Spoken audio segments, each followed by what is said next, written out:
Last video, I told you what keeps you legal on the starting line with the gear. The protection, the stuff strapped to your body. This one's about the sled underneath you. Zach asked me something in the comments. What actually makes a sled stock? Not the marketing version of it, the real one. The version that's the difference between racing clean and getting walked to the trailer after a tech inspection. So today, we're going system by system through the sled. The engine, the drive, skis, track, frame, ignition, and for every single one, I'm gonna tell you two things: what stock actually requires, and the one thing that flips it into the mod category. Here's the thing nobody explains up front. Modified isn't a dirty word. It's not cheating. It's just a different class with a different rule book.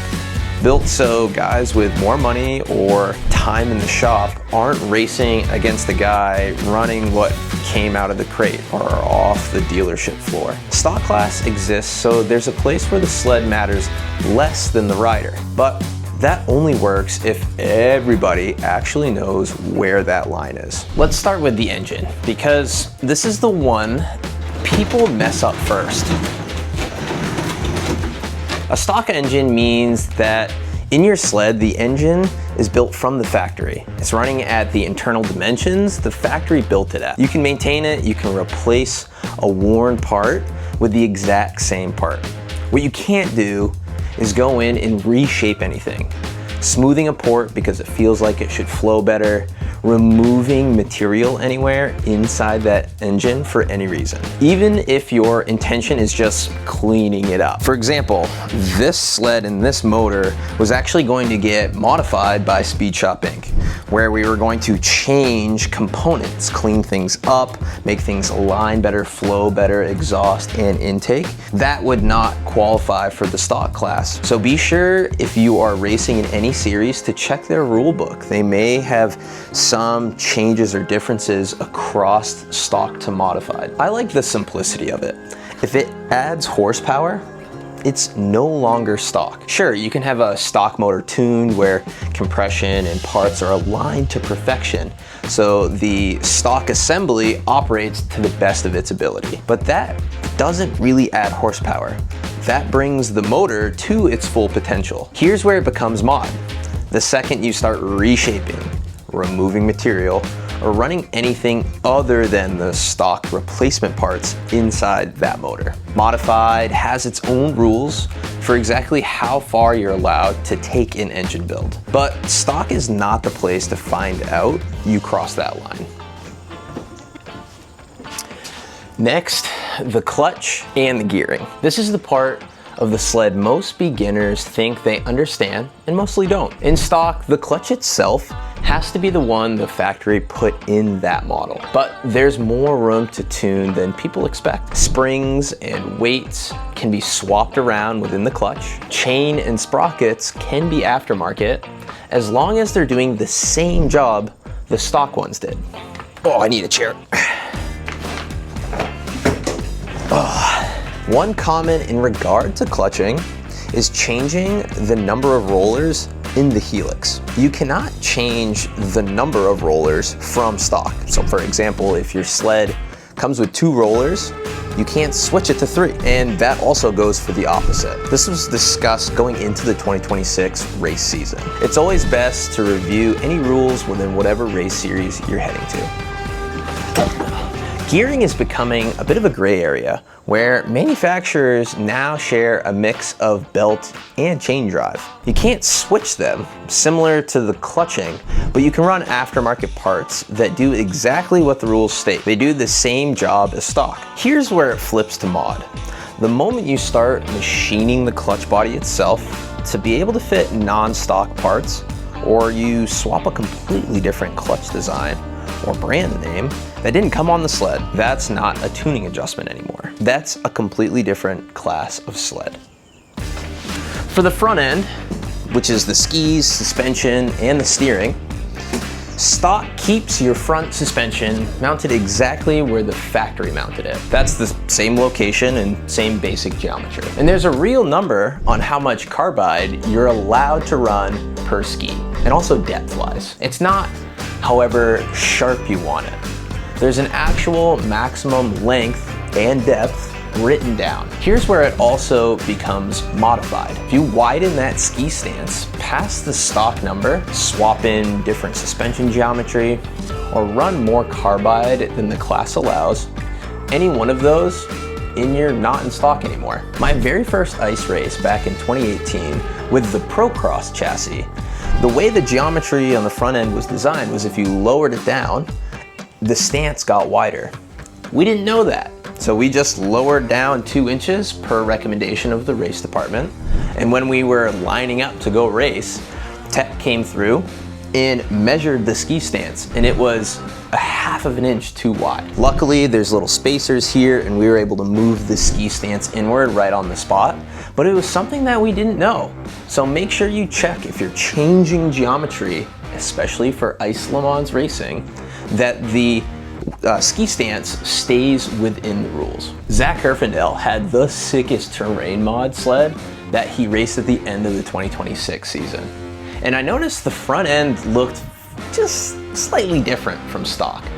He was running aftermarket A-arms, most likely to accommodate the slightly longer travel shocks he was running.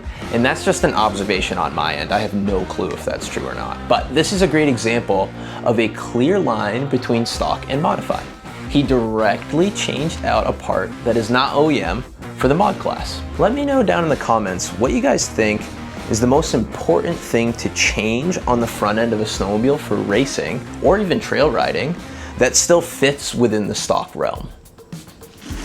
Next is the back half of the sled, which is the suspension and the track itself. In stock, the rear suspension has to stay in its original mounting location. You can swap in an OEM style Hyfax as a wear item, but the track can't be reversed, it can't be notched or trimmed, and there are real limits on traction. Arctic Cat makes their own version of DuPont Teflon Hyfax, which we used to run and is still legal if you can find them anywhere. And I recommend the Teflon Hyfax, especially for ice racing, as the stock ones will not even last one race, especially if it's just glare ice. What I have seen so far is a max of 5 studs per window that most racers are doing and getting away with. I truly don't know if you could safely add more or literally fit any more. Here's where it becomes mod. If you relocate or reinforce that suspension mounting point or push traction past the limit set for your class, and you've crossed into modified territory where those same systems get their own separate set of rules. With the chassis itself, stock means the tags and serial numbers are on that frame and stay exactly where the factory put them. No removing material anywhere on the machine by grinding, using heat, drilling, whatever the method. The tunnel stays the dimensions it came with. A note on the seats that come on the sleds from factory is that you can take away material, which is super helpful for getting lower in Ice Le Mans racing. Here's where it becomes mod. Reinforcing or welding on the chassis, which we did with this one, or anything beyond simple repair. You can't change any material or dimensions. That's a structural change. And structural changes live in modified, not stock. The last system is ignition and electrical. I'm getting dizzy. Your ECU can actually be reprogrammed and still be legal in the stock class. Here's a detail that surprises people. Your ECU can actually be reprogrammed and still be legal in the stock class. What you can't do is add an aftermarket device, like a power commander, for example, unless that exact device came from the factory for your model. And every sled needs a functional tether. That one's not about stock versus mod. That one's just about you coming home in one piece after a race. And here's where it becomes mod. It's simple. It's when you use a power commander or something not provided by factory. And an extra one, fuel tanks can be larger, but not smaller than stock. And fuel reservoirs, like the ones that would be used in the Iron Dog race, are not allowed. So that's the sled. System by system, 6 categories, details on each of them. And now you know exactly where it sits on every single one. This isn't about finding loopholes. It's the same thing I said in the last video. I don't think anyone should get hurt or DQ'd or even priced out because nobody ever sat down and actually explained this stuff in plain language. And I only know 2 languages, English and bad English. But not knowing where the line is how you don't even cross the finish line in the first place. You want to build a sled that you can trust come race day. Zach, I hope that answers it. And for anybody else, drop in the comments your thoughts on these rules and what you believe to be some gray areas. Thanks for watching. If you want to see more videos like this, check it out in the playlist here. And if you want to see my more recent video, check it out right here. Thanks for watching, and I'll catch you in the next one.